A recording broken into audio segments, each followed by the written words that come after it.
Vamos lá. Agora a gente vai ter o tema muito além do diagnóstico, o cérebro e ai, espera aí que meu mouse está me atrapalhando aqui. O cérebro e o comportamento e o desenvolvimento no CDG. Epilepsia e distúrbios de movimento em CDG. A doutora Alessandra Marques Pereira é neurologista pediátrica, fellowship em epileptologia e neurofisiologia. Doutora Alessandra, está contigo. Tudo bom? Prazer. Em primeiro lugar, queria agradecer o convite, dar os parabéns para vocês por essa organização excelente, né? Dizer que é um prazer ver umas carinhas conhecidas e conhecer tantas outras pessoas novas. Ah, amei, assim, a aula do Matheus, né? E acho que a gente, como neurologista e neuropediatra, não vive mais sem o geneticista, né? E nos últimos congressos, isso sempre é falado, que o neuropediatra que não se atualizar e não souber trabalhar com o geneticista, esse vai ficar de fora, né? Porque cada vez mais a gente tem esse conhecimento. Eu vou compartilhar aqui, apesar de ter falado do fellowship, o fellowship já faz uns 20 anos que eu fiz, tá? Tá no currículo, né, doutora? Falo, mas já faz bastante tempo. Eu posso, será que eu consigo aqui? Pode compartilhar. Aham, daí Posso derruba a tela compartilhar, aqui. né? Deixa eu ver. Faz tempo que eu não. Acho que Foi? agora vai. Aham, foi, doutora. Tá certo. Tá. Hum, Tá contigo, tá, doutora? Até tá bom. umas 11h30 aproximadamente, depois a gente tem um espacinho para perguntas, tá? Tá ótimo. Então tá, vocês qualquer coisa me interrompam. Eu dou um toquezinho na hora que estiver perto do Isso. tempo. Vocês conseguem ver ela passando os Sim, slides também. Tá, isso, tá em modo apresentação. tá ótimo. Perfeito. Tá bem. Muito bem. Qual é a ideia, então, né? A ver, e peraí que eu sou meio atrapalhadinha, tá? Ô, gata, quietinha, Henrique. Oi? Doutora, até volta no primeiro slide depois para a gente pegar o teu Instagram ali, que eu vi que estava na Ah, capa.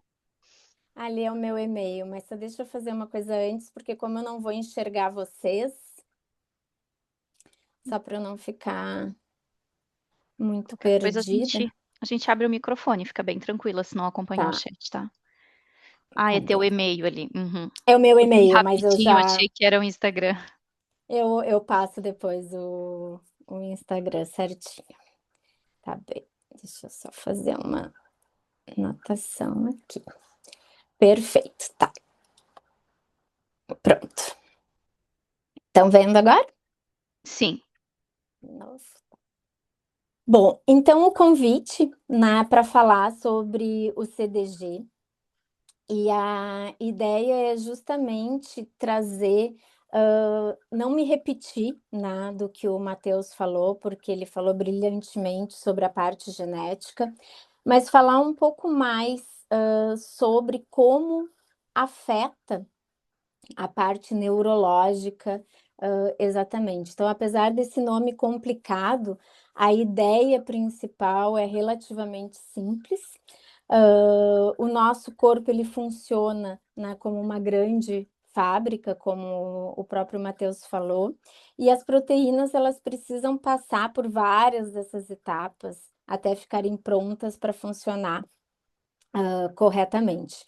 E qualquer falha, então, nesse processo pode levar a um erro, né? Então, a um erro que se coloca no conjunto como um erro do metabolismo, mas mais do que isso, mais do que falar como um erro metabólico raro, e que quando a gente soma, né, os erros do metabolismo até não são tão raros assim, o que a gente deve enxergar, ou a forma como a gente deve enxergar os distúrbios da glicosilação, são como doenças da arquitetura cerebral. Uma pequena introdução de que durante muitos anos esses pacientes foram vistos de uma forma simplificada ou até muito simplista, como crianças com atraso global do desenvolvimento, epilepsia refratária, outras síndromes até neurodegenerativas, né, com acometimento multissistêmico e sem uma definição. E a partir do momento e conforme se foi aprendendo cada vez mais sobre a biologia da glicosilação, que vocês viram, né, na aula do Matheus, que é um efeito, que é uma dinâmica super complexa, também se passou a perceber que esse processo, ele participa praticamente de toda a nossa organização neural. Então, de toda a organização do nosso sistema nervoso central, passando pela parte mais simples até a parte mais complexa, que a gente chama de mielinização.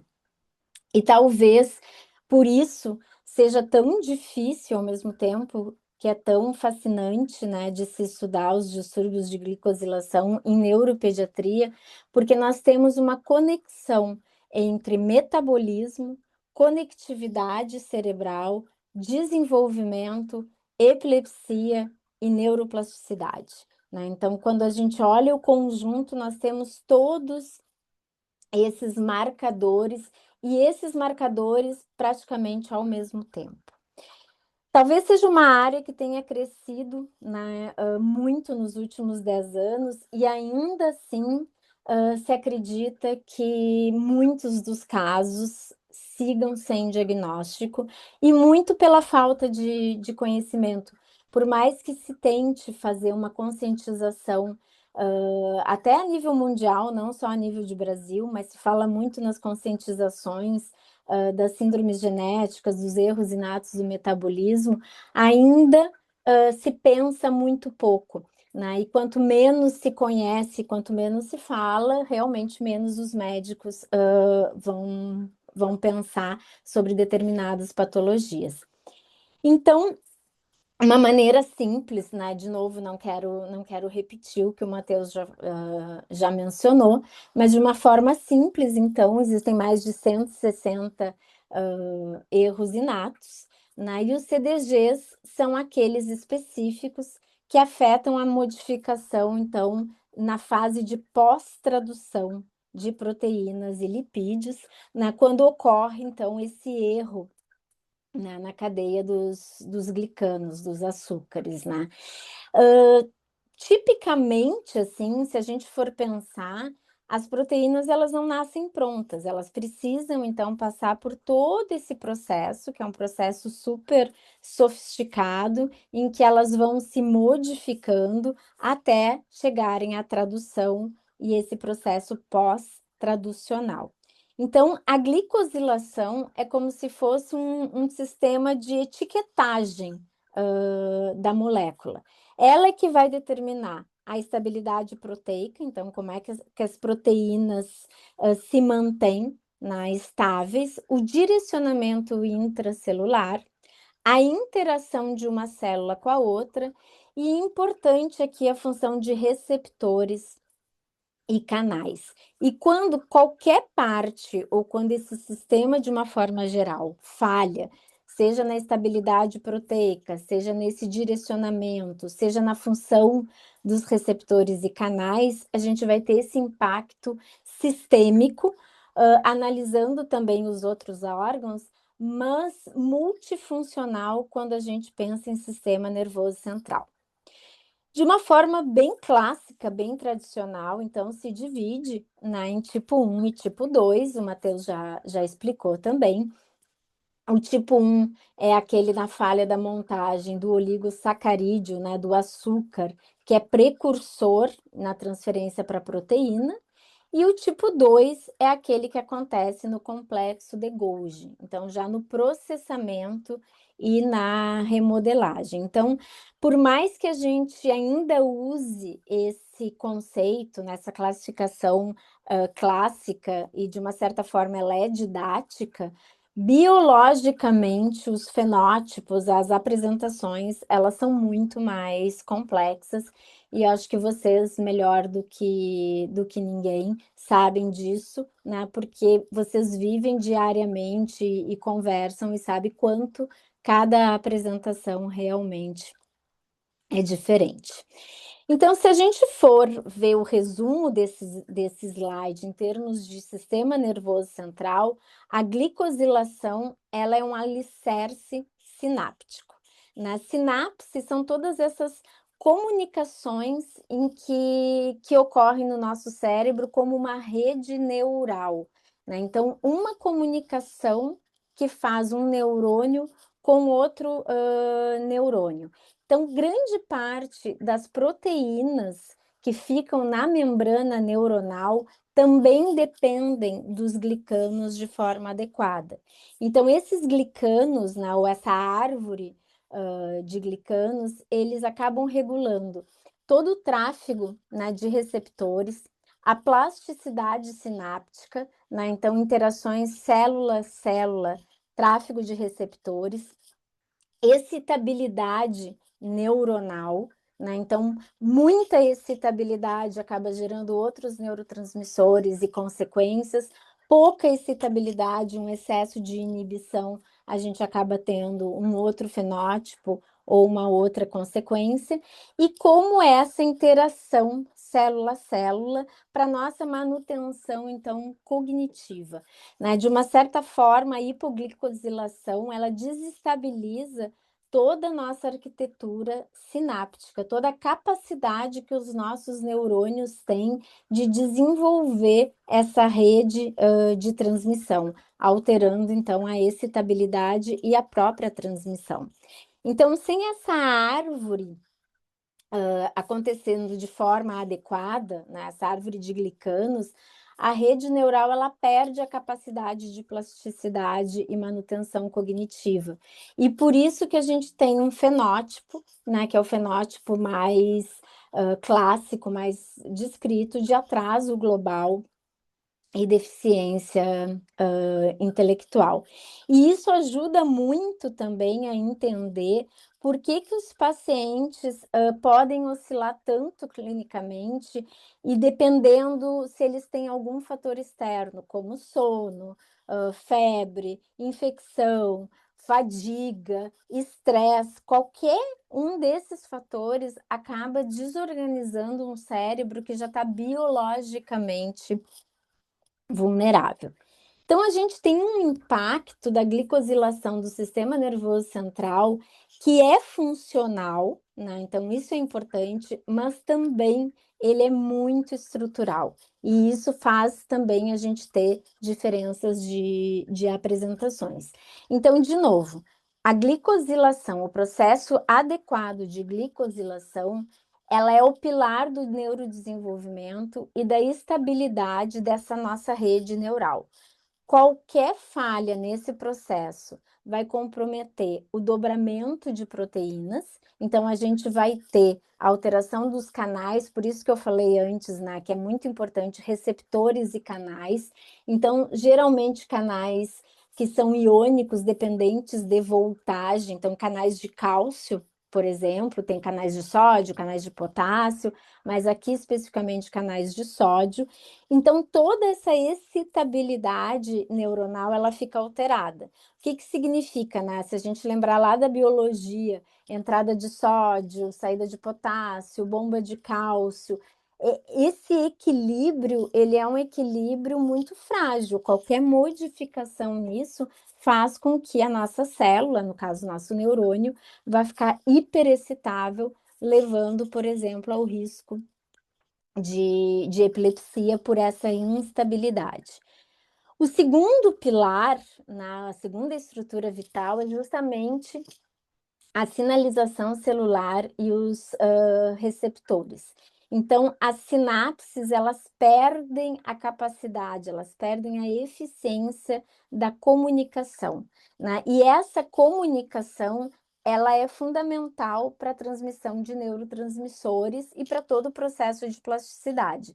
Neurotransmissores como dopamina, serotonina, glutamato, os neurotransmissores GABAérgicos, e aqui a gente tem toda a base também do funcionamento dentro de um transtorno global do desenvolvimento ou dentro de um transtorno com déficit de atenção e hiperatividade, que as crianças tendem a ser mais hiperativas também, e dentro do espectro do autismo. E o terceiro pilar, né, a terceira estrutura, é justamente a formação e a manutenção da mielina. A mielina é essa bainha de gordura que ela é fundamental para manter a velocidade de condução, né? Então, aqui representado, a gente vê, né, que o nosso axônio, que é uma parte, né, do nosso neurônio, aqui das nossas comunicações do sistema nervoso, ele é revestido por múltiplas camadas. E uma dessas camadas, que a gente chama de mielina, ela é fundamental para desenvolvimento, integridade de substância branca e velocidade da condução axonal. Então, se a gente tem um impacto aqui, né, a gente vai ter um impacto funcional, mas também um impacto estrutural com atrofia, que eu vou mostrar a seguir. E por esses três pilares, né, essas três estruturas, ou a falha desse processo comprometendo essas três estruturas, é que a gente vai ter simultaneamente epilepsia, hipotonia, né? Então a perda de tônus, ou as miopatias, como o Matheus apresentou, as neuropatias, o atraso, de uma forma geral, né? Então, inicialmente, na vida, um atraso global, antes da gente direcionar diagnóstico, e a própria ataxia, que é aquela marcha, né, com perda de equilíbrio, com aumento, né, da base de sustentação. E é interessante porque justamente os CDGs, eles desafiam aquela separação clássica na isso aqui é estrutural, isso aqui é elétrico, isso aqui é funcional. No caso do CDG, não. A gente tem um impacto todo ao mesmo tempo. A gente tem um impacto estrutural, a gente tem um impacto funcional, a gente tem um impacto porque é funcional levando a uma alteração elétrica, a alteração estrutural levando também a um impacto funcional e elétrico. Então, a gente vê as manifestações todas ao mesmo tempo.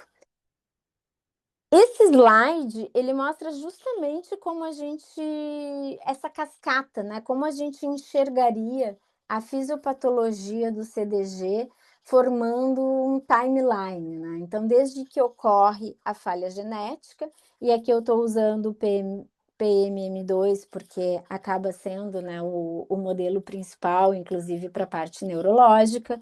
A gente vai tendo déficit dos precursores, a gente tem falha da montagem, né, como o Matheus também mostrou. A gente passa a ter a alteração da glicosilação sistêmica, né? Então, a gente tem glicoproteínas de forma incompleta ou mesmo ausentes, e com isso a gente vai ter um impacto multissistêmico, né? Com falhas no transporte, na coagulação, no eixo hormonal, que acho que é super importante de se falar, e na estrutura neurológica. O Matheus citou aqui a parte de coagulação, e os cuidados, inclusive, que a gente tem que ter, né, num pré-operatório, por exemplo. A gente tem o sistema digestivo, a gente tem o sistema endocrinológico, né? Então, fatores de estresse, como infecção, como febre, como alteração de sono, como mudança, às vezes, de rotina, já acabam levando a um colapso sistêmico generalizado, né? E aí a gente acaba chegando, então, ao fenótipo clínico, que não é único, né? É um fenótipo sempre muito variável, né? Muito bem.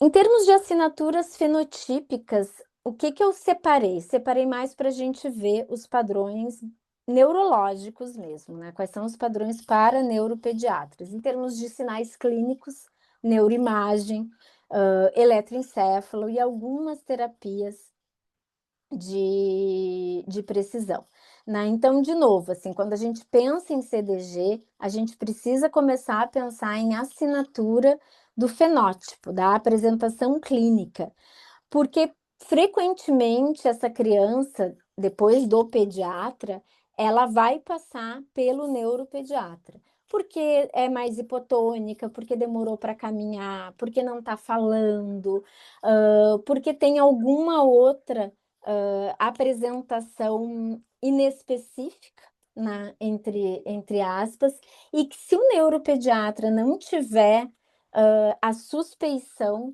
realmente ele não vai fazer o encaminhamento adequado e ele não vai fazer o diagnóstico. Então, a suspeita, ela vai surgir da combinação, né, de um exame neurológico que tem que ser bem feito, né, o exame em neuropediatria, principalmente de um primeiro paciente que não tem diagnóstico, a gente diz que é da ponta do cabelo ao dedão do pé, né, com a criança peladinha para a gente poder ver todos os marcadores, manchas de pele, alterações de face, de língua, palpar abdômen, né, para ver se tem algum aumento de fígado, por exemplo, ou de baço, fundo de olho para ver se tem algum sinal. Então, o papel do neuropediatra aqui, ele é quase que não multissistêmico, mas multidisciplinar também, né? Porque a gente acaba tendo esse primeiro contato com esse paciente,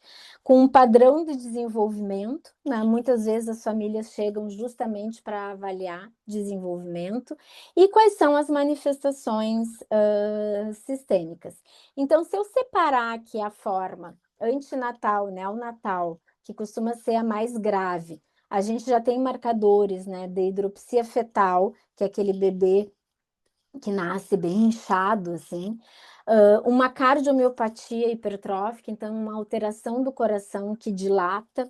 A gente pode ter líquido na cavidade ali onde está o coração.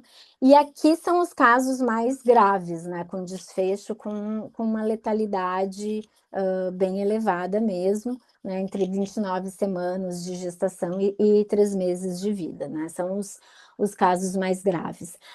O mais comum é justamente o que a gente vê, né, o que eu vejo como neuropediatra, que é a síndrome neurológica isolada, de início mais tardio, que tem uma severidade média e que o marcador principal é atraso global, né? E numa época em que se fala muito, né, sobre atraso global ou autismo, a gente corre o risco da criança precocemente receber o diagnóstico de autismo, por exemplo, sem ser adequadamente investigada, né? Então, a gente tem sim um atraso global, a gente vai ter a alteração de tônus, a gente já pode começar a ter essa ataxia cerebelar, né? Então, esse distúrbio do movimento, como se a criança não conseguisse manter o equilíbrio, não só para marcha, mas também sentadinho, estrabismo, tá? E o desfecho é uma progressão neurológica estabilizada, mas a gente vai necessitar de um suporte, né? Que eu vou falar um pouco depois também, que é esse suporte aí sim multidisciplinar, não só de especialidades médicas, mas não médicas também. E a gente tem aquela apresentação que é mais do adulto, né? Que é uma severidade já variável, normalmente baixa, que são aqueles casos, então, que são descobertos mais tardiamente e que a primeira manifestação, né, os marcadores mais importantes vão ser uma ataxia que ficou estável, não tinha sido investigada, uma neuropatia periférica progressiva, o que que é isso? Uma alteração principalmente de sensibilidade, né, então extremidades, de sensações, né, dos nervos, uma escoliose, né, e uma alteração, das gônadas. Então aqui entrando, por exemplo, o papel do endocrinologista para ajudar no diagnóstico. E a gente vai ter um desfecho com uma inteligência variável, desde uma deficiência severa até pessoas que vivem de forma independente com QI normal. Então, o que eu posso dizer para vocês, voltando aqui nesse slide, é que talvez a neuropediatria esteja caminhando para ter um reconhecimento maior desse espectro clínico e, de preferência, um reconhecimento bem precoce. Bom, dentro do que a gente tem do espectro de gravidade, já foi bem falado, né, que a gente tem assim uma variabilidade clínica muito grande. Então, mesmo dentro da mesma variante, existe um espectro muito variável. E aqui eu separei, então, né, o espectro do PMM2, da CDG, que é a prevalência de deficiência intelectual é o mais comum, tá? A gente vai ter epilepsia também, mas não é uma encefalopatia epilética precoce, como nesse outro caso, né, quando a gente tem o extremo epilético, que 100% dos pacientes vão ter o atraso global, vão ter a deficiência, mas a gente vai ter o início de formas de epilepsia bem precoces, e a gente tem um impacto quando está ligado ao X, né, que são formas, então, também mais graves de deficiência intelectual associados à microcefalia. Então, de uma forma geral, o que a gente tem para lembrar é que, no conjunto, os CDGs eles não produzem um único fenótipo de neurodesenvolvimento, né? E dentro de cada um, eles variam enormemente. Então, sim, o gene importa, a alteração, a variante específica desse gene e a biologia dessa rede neural. Né? E mesmo, de novo, mesmo dentro de uma mesma variante, de uma mesma mutação, a gente tem fenótipos que são surpreendentemente diferentes. E aí a gente vê a trajetória de desenvolvimento, que seria uma forma de quanto melhor a gente entender, mais a gente conseguir quebrar, né, esse dogma metabólico. Nem todo CDG é progressivamente neurodegenerativo. Né? Tem pacientes, principalmente no PMM2, que seguem adquirindo marcos do desenvolvimento. A gente tem a atrofia cerebelar, que é relativamente estável ao longo dos anos, ao longo do tempo, e ela costuma estabilizar depois realmente na vida adulta. Então, a gente precisa, de uma certa forma, abandonar também aquela visão fatalista, né, de que as doenças metabólicas elas são obrigatoriamente regressivas, né? Mas existe uma ausência de regressão típica, os pacientes podem não perder habilidades que foram adquiridas, e a gente pode ter essa estabilidade, que é uma estabilidade anatômica, sem ter um declínio cognitivo progressivo. Tá? Isso também acaba mudando muito a conversa com as famílias, né? A conversa com vocês. A gente tira aquele peso um pouco mais fatalista, não que deixe de ser dramático. Eu acho que vocês lindamente falaram isso no início, o quanto vocês têm que reelaborar, o quanto vocês ficam cansados, né, no dia a dia do cuidado, mas eu acho que também tira um pouco essa questão desse peso, né, de que todo o erro inato do metabolismo cursa com neurodegeneração. E a outra coisa que é importante desmistificar é esse conceito do perfil socioemocional da criança feliz do CDG.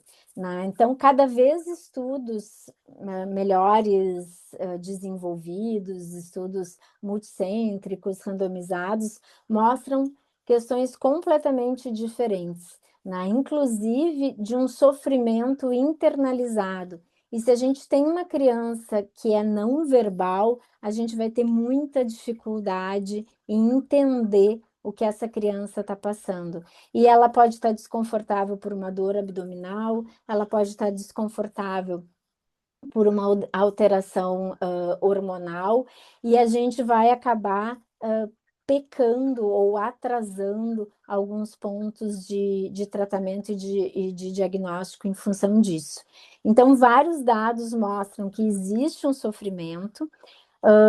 2/3 dos pacientes apresentam scores anormais em checklists de comportamento, né, que são bem específicos para a gente ver qualidade de vida da criança ou como é que ela está se sentindo. E geralmente, assim, se a gente for avaliar em termos de QI, os pacientes com QI mais baixo acabam tendo problemas socioemocionais que são mais significativos. O mito era, né, que os pacientes com CDG, então, eram descritos como crianças extremamente sociáveis, extrovertidas e de temperamento caloroso. E o que a gente tem que ver é ansiedade, retraimento social, sintomas emocionais que acabam sendo subdiagnosticados. E muitas vezes a gente confunde um temperamento mais afetuoso, né, uma criança mais carinhosa, como se essa criança não tivesse sofrimento psíquico de forma alguma, né? E isso é um erro. Então, a gente pode dizer que se tem sim uma assinatura psiquiátrica oculta dentro do CDG, que agora vem sendo estudado, né, mais recentemente, porque eles fazem parte da biologia realmente do CDG. Aquilo que eu falei lá no início, num slide sobre os neurotransmissores, sobre os receptores, né? Então, não são apenas consequências sociais de uma doença crônica, ou lidar com uma doença crônica, né? E isso é muito importante para a neuropediatria, e principalmente nessa integração de neuro e psiquiatria e neurodesenvolvimento, né? Então, é como se a gente tivesse as conectopatias do neurodesenvolvimento. O que seria isso? Seriam essas alterações de conexões, né? Porque essa parte estrutural e funcional está alterada, levando a manifestações psiquiátricas, né? Com isolamento, com depressão, com problemas sociais, com queixas somáticas, e num grau maior, numa prevalência maior que outras doenças metabólicas, inclusive do que outras doenças mitocondriais. Bom, aí a gente tem essa intersecção, né, com o autismo no espectro do CDG, que não tem como deixar de falar, mas embora o autismo não seja característica clássica, a desregulação da glicosilação também tem laços profundos com os traços de autismo, em alterações em genótipos específicos. Então, principalmente porque a glicosilação participa daquilo que eu falei, da formação sináptica, da plasticidade e da conectividade. Então, em determinados casos, sim, a gente vai ter uma apresentação clínica de um transtorno do espectro do autismo, com o cuidado da gente não cometer o erro de dizer, é um autismo, pronto, acabou a investigação, tá? Talvez muitos dos casos, né, que foram justamente classificados apenas como TEA, escondam algumas doenças glicobiológicas que não foram diagnosticadas e que ainda não tiveram uma gravidade ou uma manifestação clínica tão rica, tá? Então, o que a gente tem que ter, além dessa apresentação ou dessa investigação genética neuropediátrica, é também ter um padrão neuropsiquiátrico de investigação de subtipo específico. Bom, aqui cortou uma parte, mas eu vou continuar aqui. Que seria, então, o fenótipo, algumas pistas do exame físico, né? Então, a gente vai ter aquela criança com hipotonia, né? A criança que senta em W, a criança que tem os mamilos invertidos, né? Eles estão presentes em 50% a 100% dos casos que são clássicos na infância, e isso depois reverte com a idade. Então, de novo, na neuropediatria, começa no exame físico, né? Às vezes, um detalhe como esse muda completamente o raciocínio do diagnóstico.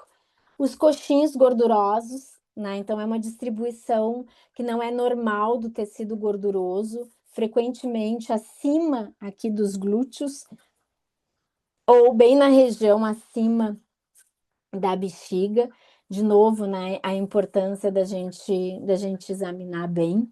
A gente tem essa parte das assinaturas cerebelares, tem casos com atrofia, tem casos com cistos, usando de novo, né, o modelo que é mais descrito do PMM2. A gente pode ter uma atrofia cerebelar precoce, o cerebelo, né, sendo essa região em folhas aqui atrás, que é um achado quase que universal, né? Então, ele vai envolver as fissuras hemisféricas e o vermes também, e os cistos cerebelares, né, com uma displasia ou uma hipoplasia. Então, o vermes do cerebelo ele vai estar alterado, ele vai estar pequeno e, além disso, ele vai ser ocupado por cistos, né? Então, isso é diferente porque acaba levando a possibilidade de outros diagnósticos. E aqui a ataxia cerebelar é um achado neurológico muito importante. A gente tem uma fase precoce com anormalidades, principalmente da movimentação dos olhinhos, com estrabismo, o nistagmo, né, que são os movimentos geralmente horizontais, podendo ser verticais. E a gente evolui para uma fase tardia, com um atraso motor que é mais severo, uma marcha que é mais atáxica, com mais dificuldade, né? Então, se pode ter sim essa atrofia cerebelar progressiva, em que vai se perdendo o volume do cerebelo. Mas a gente tem também as anomalias do desenvolvimento cortical, porque lá no início, naqueles 3 pilares, naquelas 3 estruturas, eu falei que tinha um aspecto estrutural, o aspecto funcional e o aspecto elétrico. Aqui o que se vê, então, são na apresentação do tipo MOG, né, que é uma sigla em inglês para dizer que são malformações leves do desenvolvimento cortical com oligodendroglial, com hiperplasia, desculpa, oligodendroglial na epilepsia, então uma coisa muito específica que acontece num subtipo do CDG, tá? Com mutações desse gene, e que a gente vai ter, assim, a substância branca toda meio borrada, tá? Então é muito importante aqui a gente ter um exame de imagem. E a outra apresentação de alteração do desenvolvimento cortical seria a lisencefalia, né? Então, o nosso cérebro ele é feito todo de giros. A lisencefalia é quando a gente perde esses giros. E os cobblestones são exatamente essas pedras de calçamento, né? Então, a gente tem o cérebro mais liso e com esse aspecto, né, de pedras de calçamento, bem como a imagem. E para Doutora, terminar... Oi. só desculpa interromper. Vou precisar que a senhora compartilhe a tela novamente, porque Oi. entrou um outro compartilhamento, acho que sem querer, e daí acabou saindo a sua. Tá. Se a senhora puder compartilhar de novo, por favor. Acabou de Até sair, tá? onde... Acabou de Tá. sair. Eu, Aham, eu foi ia agora perguntar mesmo. até Não, onde não, foi foi. agora mesmo. Só quis deixar a doutora terminar o raciocínio. Tá, deixa eu... Opa, me disse... Voltou? Tá aparecendo Não, eu, acho que não compartilhou a tela não ainda. é. Ju, tu tá falando alguma coisa, teu áudio tá desligado. Apareceu? Agora sim. Uhum. Tá. Eu acho até que eu vou deixar assim, e aí eu não perco tempo, né?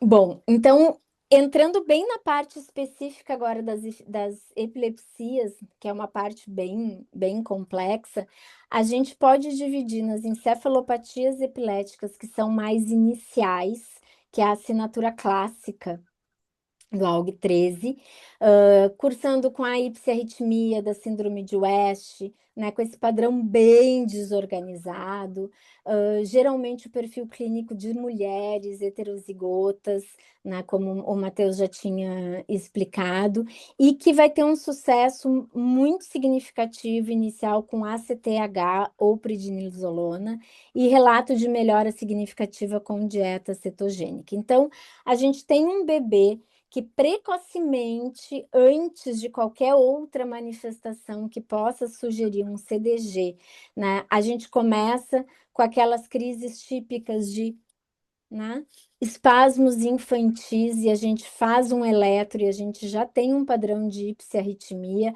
é obrigatório fazer a investigação genética e, mais do que obrigatório, a gente tratar, né, de forma adequada com ACTH ou altas doses de prednisolona ou mesmo com a dieta cetogênica. Ainda hoje a gente vê, principalmente no interior, uma perda desse tempo, desse timing, que é super precioso na questão do tratamento. E depois, quando a gente vê os comprometimentos, a dúvida é quanto é do CDG, quanto é dessas alterações que aconteceram tão precocemente.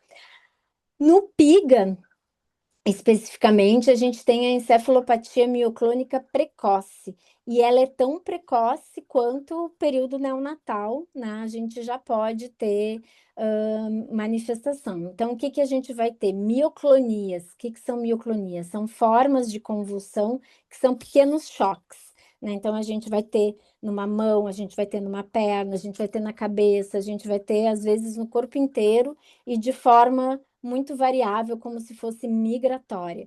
De novo, é muito provável que a gente tenha uma assinatura, que um marcador de epilepsia antes de ter o diagnóstico e por isso a importância. De uma forma geral, a gente vai ter as encefalopatias epiléticas infantis, né, que hoje a gente chama de encefalopatias epiléticas do desenvolvimento, né, então ligado ao X, ligado ao transportador, a gente vai ter alterações funcionais, mas a gente tem essa questão estrutural da displasia, do MOG, aquilo que eu mostrei antes, da própria lisencefalia. E como é que a gente tem essa evolução clínica, então, e a transição para a vida adulta? Porque eu acho que isso é o mais importante, né? Muitos dos meus pacientes me perguntam até que idade eu atendo as crianças, e eu acho que é muito difícil para um neuroadulto assumir um paciente adulto que tem uma patologia, né, que cursou durante toda a infância. Então, a minha ideia é que eu sempre vou ficar com esses pacientes, com essas crianças. Então, o que que a gente tem, principalmente, né, no MM2? Uma baixa prevalência de epilepsia, né, até 12% dos casos, geralmente com manejo farmacológico bem eficaz, né, um controle rápido.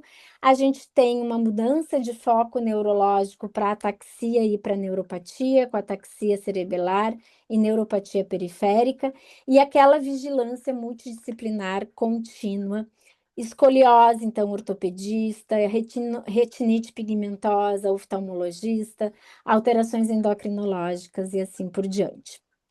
Aqui é só um espectro também de tudo que a gente pode ter de movimentos involuntários na infância, desde a coreia, né, que é um movimento de dança, a tetose, que é um movimento mais brusco, a distonia, que é aquele movimento como se fosse assim a criança hiperestende, às vezes se confunde até com uma convulsão, os tremores e as próprias estereotipias no CDG aqui entram como o espectro hipercinético, né? Os transtornos do movimento involuntário. E a gente também poderia, dentro de qual transtorno do movimento, associar, né, qual é o tipo, o subtipo, né, mais comum, né? Então, no caso do PMM2, por exemplo, vai muito mais além da ataxia. A gente pode ter a distonia, principalmente do pescoço, e se subdiagnosticado, isso impacta bastante a postura e o conforto. Padrões, né, de estereotipias manuais que lembram outras síndromes também, ou o próprio autismo, e a coreoatetose, que são esses movimentos meio de dança, assim, frequentemente associado à falta de lágrima. Dirigindo para o fim, né, que são temas bem complexos, a gente pode ter episódios que se chamam de stroke-like, né? Isso simulam derrames, simulam AVCs, principalmente quando a gente tem um déficit focal. Então, o que que é isso? A gente está com uma criança que de repente ficou hemiparética, né? Então ficou mais fraca de um lado, parou de falar, não está enxergando, a gente tem que investigar para uma possibilidade de um episódio desses tipos, principalmente se teve algum gatilho como febre, uma infecção viral, e que está relacionado àquele canal de cálcio que eu falei antes, tá? A gente não vai ter nada na neuroimagem, não tem uma trombose, não é uma alteração aqui da coagulação, é uma alteração funcional de um mecanismo de canal iônico, mas que é bem importante a gente saber que existe. Não vou entrar nessa parte, né, porque acho que o Matheus já falou bastante do fluxo todo do diagnóstico, as limitações da focalização, né, isoelétrica da transferrina. O que a gente tem, né, de padrões de neuroimagem que podem ser uma pista antes da gente ter o diagnóstico genético? Então, a atrofia cerebelar, os cistos, os defeitos de migração, né? Então, as células migram de forma errada. E o padrão ouro, que é a necessidade da confirmação genética. Então, é inegociável a gente ter sequenciamento de nova geração, tá? Bom, como é que a gente maximiza, então, a trajetória? Com intervenção multidisciplinar precoce, né? Então, a gente não pode perder janela de oportunidade, a gente não deve ficar esperando ter toda a apresentação clínica para fazer uma intervenção, com fisioterapia, fono e terapia ocupacional. Os estudos que mostram que essas terapias começaram tão precocemente como a partir dos 4 meses de idade, foram as que tiveram melhor desfecho, né? Então, a gente tem que fazer uma estimulação dessa rede neural e também cuidar com prevenção de deformidades secundárias à hipotonia e alterações, de novo, né, de caráter endocrinológico, de caráter mais funcional. Isso o Matheus também falou, né? Então, a medicina de precisão, quando a gente tem reposição direta, né? Manose, galactose, biotina, o mecanismo da acetazolamida, né? A acetazolamida, ela é um modulador de canal iônico, então por isso que parece ter uma eficácia na síndrome cerebelar motora, né? Então na ataxia, e talvez na prevenção de episódios do tipo derrame, né, do tipo AVC. A gente tem esses casos de suplementação de biotina, também é uma nova fronteira, assim, de investigação e suplementação metabólica, acho que, né, um pouco dentro do que vocês perguntaram. E, de uma forma geral, a gente saber que o futuro do cuidado é uma abordagem multissistêmica, né? Então, puxando aqui a brasa para minha sardinha, a suspeição clínica do pediatra, do neuropediatra, pode salvar e modificar o desfecho, tá? Salvar vidas.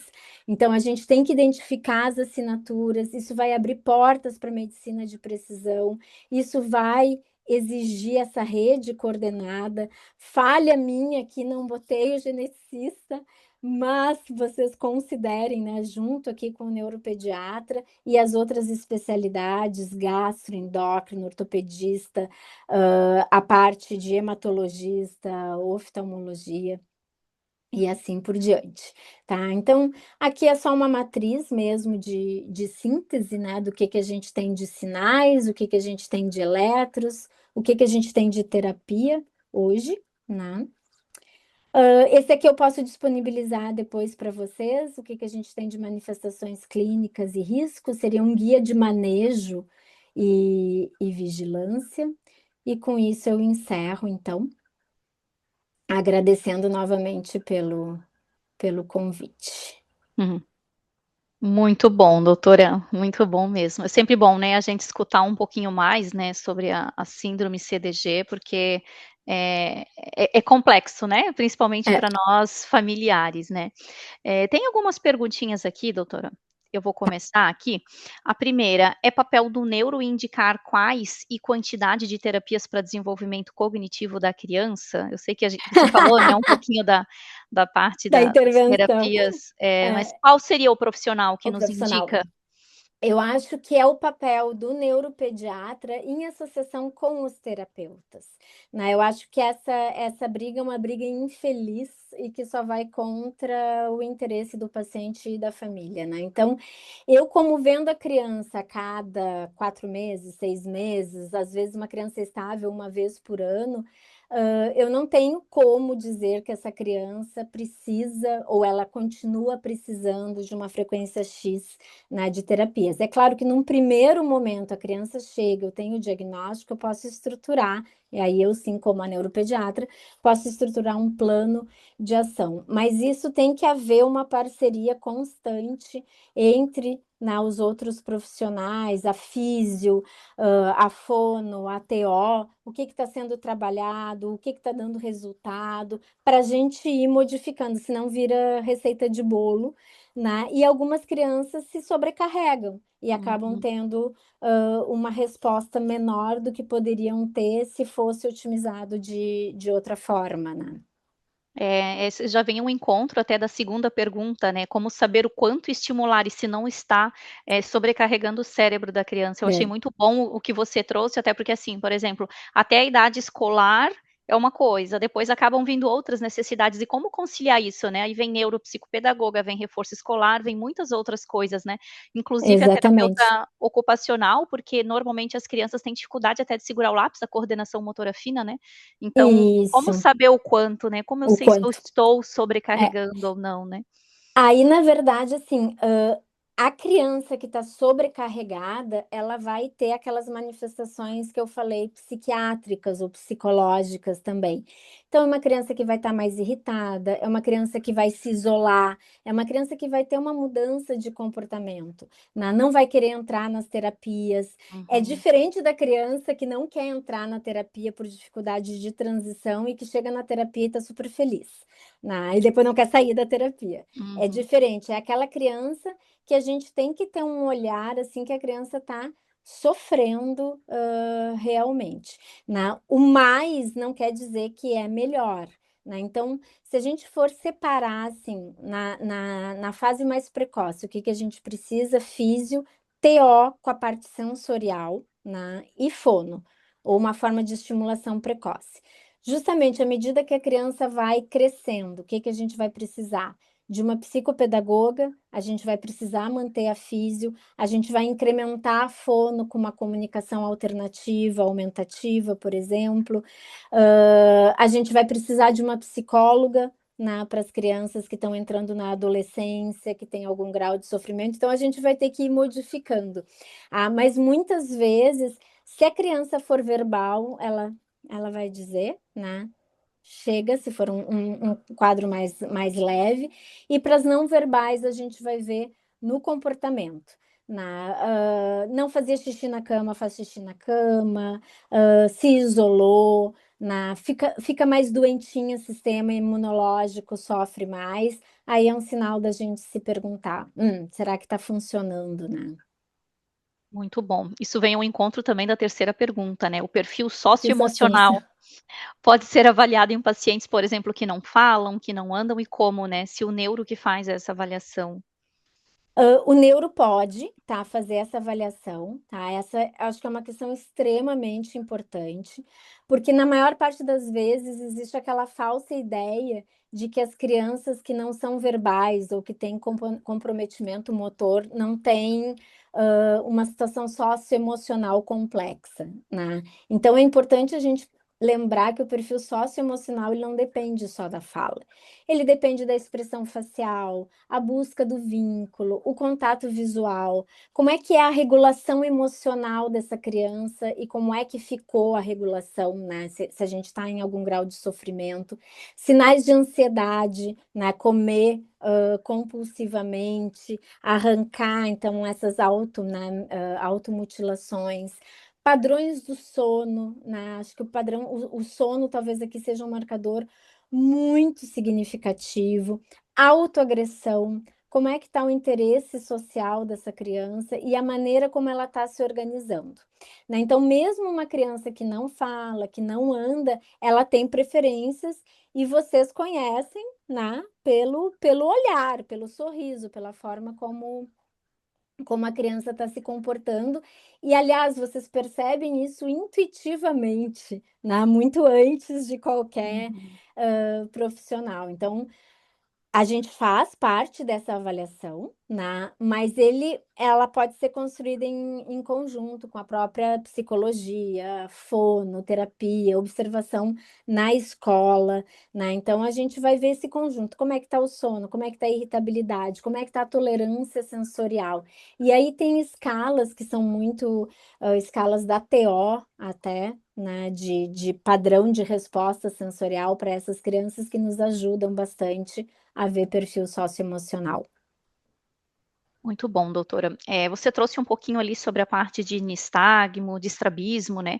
Falando do nistagmo em si, se tem algum tratamento? Eu sei que essa parte é mais oftalmológica, mas de repente a Lógico. doutora consegue nos orientar, né? Inclusive de criança que já fez a cirurgia do estrabismo e, né, corrigiu o olho e agora, né, a médica diz que é o nistagmo, o olhar tem hora que olha com um lado, outra hora com os dois, assim, se a parte do nistagmo em si ela tem algum tratamento ou alguma outra cirurgia.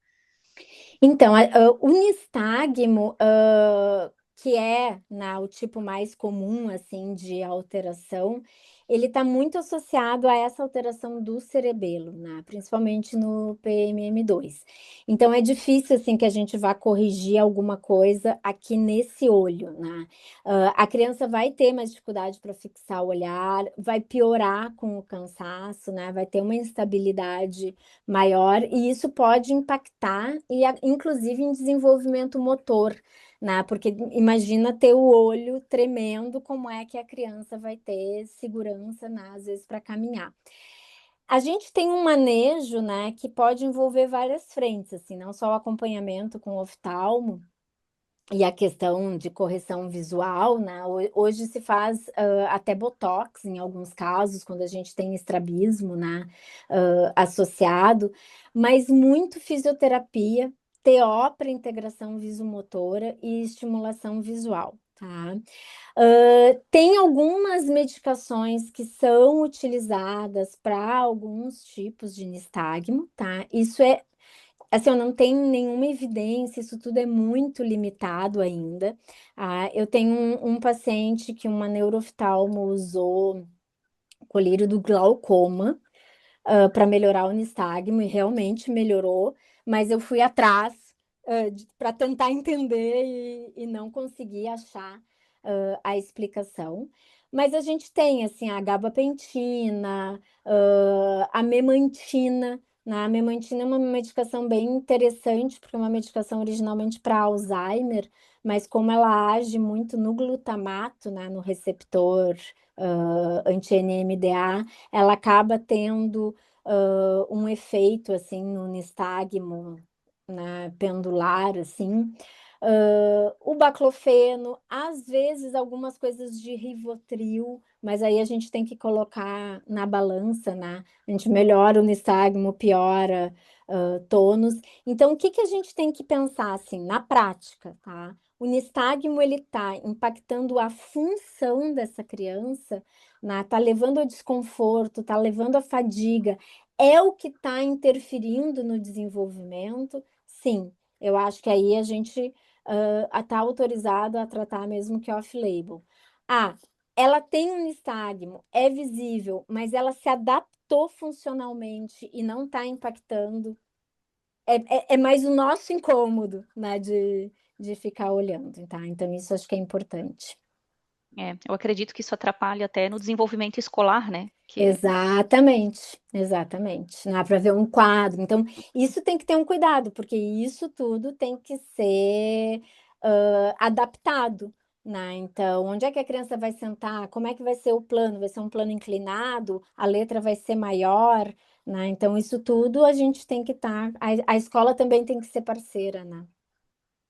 muito bom. Tem mais uma pergunta aqui. É possível que um paciente PIGA caminhe e se desenvolva mais em relação a outros pacientes do mesmo subtipo?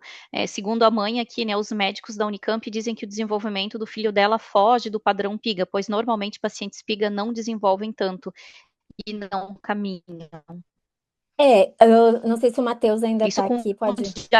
diagnóstico Oi? em mãos, tá, doutora? Existe o diagnóstico do PIGA, né? Ah, já quando já existe, tá. Eu acho que o Matheus, se estiver aqui, pode me Retorno, ajudar doutora. também, tá? Mas assim, os pacientes com PIGA variam também, né? O espectro clínico também é muito amplo, né? A gente tem crianças que sim caminham, a gente tem crianças com uma encefalopatia epilética muito grave, que é aquela forma, né, da encefalopatia mioclônica precoce, e que é como eu falei, será que o comprometimento que essa criança tem lá na frente foi por toda a tempestade elétrica que ela teve precoce ou é do PIG em si, né? E a gente tem outras formas, então, moderadas que adquirem marcha, que adquirem comunicação e até alguma autonomia. A gente pode ter uma marcha tardia, a gente pode ter uma marcha mais instável, a gente tem a questão da hipotonia, mas eu diria assim que o que pode impactar muito esse prognóstico motor é justamente a gravidade da epilepsia, né, e o grau de comprometimento cerebral, com controles, enfim, ao longo do tempo. Mas sim, a gente pode ter crianças que caminham, e mesmo naquelas crianças que têm um comprometimento inicial maior, a gente ainda fala que o desenvolvimento motor pode continuar ocorrendo ao longo dos anos, né? Então, eu não sei exatamente a situação dessa paciente, não sei se o Matheus quer acrescentar alguma coisa. Eu acho que o Eu Matheus não está mais aqui, tá? tô Ah, ele aqui não tá. com a Ele câmera tá, ele tá. desligada porque Ah, que eu bom. precisei sair, na verdade, Não, foi pelo celular, obrigada, doutor. mas não podia deixar de assistir a aula da Alessandra, né? É muito boa, parabéns, realmente aula brilhante. E em relação ao PIGA, realmente tem PIGA ou PIGA, enfim, tem muita variabilidade clínica também associada ao tipo de mutação, né? Uhum, Porque PIGA, PIGA é o gene, e dentro desse gene a gente tem diferentes alterações genéticas, algumas que causam uma alteração mais importante nessa proteína, outras que causam alterações menos importantes. Isso se reflete também na clínica dos pacientes, né? Então, em relação ao tipo de variante genética, a gente sabe que aquelas do tipo nonsense, alguns tipos específicos de mutação estão associados a um quadro mais severo clinicamente. Então, nenhum paciente, de novo, é igual e a gente não pode muito comparar também com diferentes tipos de mutação, justamente por causa desse efeito clínico, né? uhum. Justamente corroborando o que a Alessandra falou, que cada paciente pode ser diferente entre si, né? Tá ótimo. Uhum. Tem mais uma, né, Ju? Tem aqui Obrigada, mais doutor. uma. Síndrome de Lennox-Gastaut. Apareceu agora com 4 anos. PIG-Q. Mais alguma coisa no tratamento, terapias ou exames de acompanhamento, além das medicações para cada distúrbio de movimento e crise? Se muda alguma coisa, né, no Se muda tratamento. alguma coisa. Sim. Na verdade, assim, a síndrome de Lennox é aquela síndrome que geralmente se segue nas crianças que tiveram síndrome de West. Geralmente, não obrigatoriamente. Talvez ela não tenha tido nada, não seja o caso, né? O que a gente tem em termos de mudança? Porque a gente vai tratar a encefalopatia epilética, tá? Independente da questão, né, do diagnóstico genético. O que a gente tem, assim, de maior evidência? Dieta cetogênica, né? Então, dieta cetogênica para os casos de CDG com epilepsia são os que a gente tem melhor desfecho em controle de crise, para transtorno de movimento também e para as questões até cognitivas, né? Então, a gente vai tratar o Lennox dentro, mas o Lennox por si só, mas a gente tem que considerar que as encefalopatias epiléticas dentro do CDG, a introdução precoce da dieta cetogênica pode melhorar, assim, benefícios além das crises, né? Estado de Ô, alerta, responsividade. Desculpa. doutora, então, já que, só aproveitando, isso, a doutora tem alguma experiência em NPT para dieta cetogênica? Em NPT não, mas eu posso até perguntar. Eu trabalho muito com a Marta Koch, que Uhum. é eu digo a dama da dieta cetogênica, né? Ela que fez todos os protocolos para dieta cetogênica da Danone, inclusive. E imagino que deva ter alguma fórmula de NPT que possa que possa substituir, sim. Eu tenho uma paciente em NPT, mas ela não está em dieta cetogênica. Não, não está em dieta cetogênica. Mas eu posso ver com certeza, tá? Tá ótimo, então obrigada. E Uhum. temos uma última pergunta aqui. A criança que teve padrão de West ficou bem após o tratamento com corticoide e segue sem crises. Ainda assim pode evoluir para Lennox-Gastaut no futuro? Não, se ela está já há mais de um ano, por exemplo, sem crise, ela é um oeste que a gente diz resolvido, né? Uhum. A chance de evoluir para Lennox é praticamente zero, assim, não existe essa chance. Só falando um pouquinho do Lennox, a gente está para ter o lançamento aqui no Brasil de uma medicação que é bem desenvolvida para Lennox, né? Que é a fenfluramina, o Fintepla, já foi aprovado pela Anvisa, né? Então é uma medicação que é para vir a modificar realmente desfecho para essas crianças também, né? Uhum. Uhum. Que bom. Mas eu vou, vou... Boa dica, né? Ai, ai. Muito bom. Aham. Acho que fechamos as perguntas, né, Ju? Tem mais uma que eu acho que ainda dá tempo, né? Ah, dá tempo, estamos bem no tempo. Aham. Transtorno de gratificação é comum em CDGs? É comum dentro do atraso do desenvolvimento, né? Desse atraso global, né? E isso pode se manifestar, assim, de diferentes formas, né? Então, o transtorno de gratificação, a gente vê desde aquele movimento masturbatório, né, que algumas crianças podem apresentar. A gente vê nessa situação assim de querer sensação de prazer, de prazer imediato. Então vai depender muito de qual é o contexto da criança. Por exemplo, é uma criança com CDG e a gente tem um diagnóstico sobreposto de um TDAH. Frequentemente essas crianças elas vão necessitar, né, de uma recompensa imediata. E isso está muito relacionado ao funcionamento dos circuitos, né, de dopamina e a toda essa parte executiva do cérebro, como eu falei, que vai estar prejudicada também. Então, sim, é possível, dependendo da apresentação, do que a gente tiver como clínica neuropsiquiátrica, digamos assim, né? Então, a baixa tolerância à frustração, a necessidade de recompensa, dificuldade em sustentar um esforço se não tiver uma gratificação na hora, uma busca constante por estímulos, mas isso tudo vem muito misturado, né? O que é sensorial, o que é gratificação. Então, às vezes, a gente tem que tentar separar um pouco também. Ô, Muito doutora, bom. aproveitando, já que a gente tem pouquinho tempo aqui, vou fazer uma perguntinha bem rápida. É Claro. comum TDGs com TDAH? Tem. O TDAH está descrito no CDG, tá? Exatamente por alteração do neurotransmissor da dopamina. Então, ou algumas alterações aí sim estruturais de migração neuronal na displasia, pegando mais região frontal.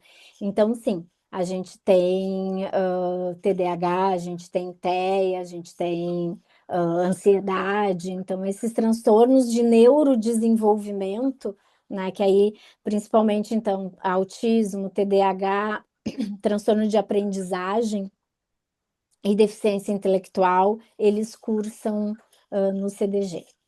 Sim. Ótimo. Fechamos então a sequência de Beleza. perguntas, né?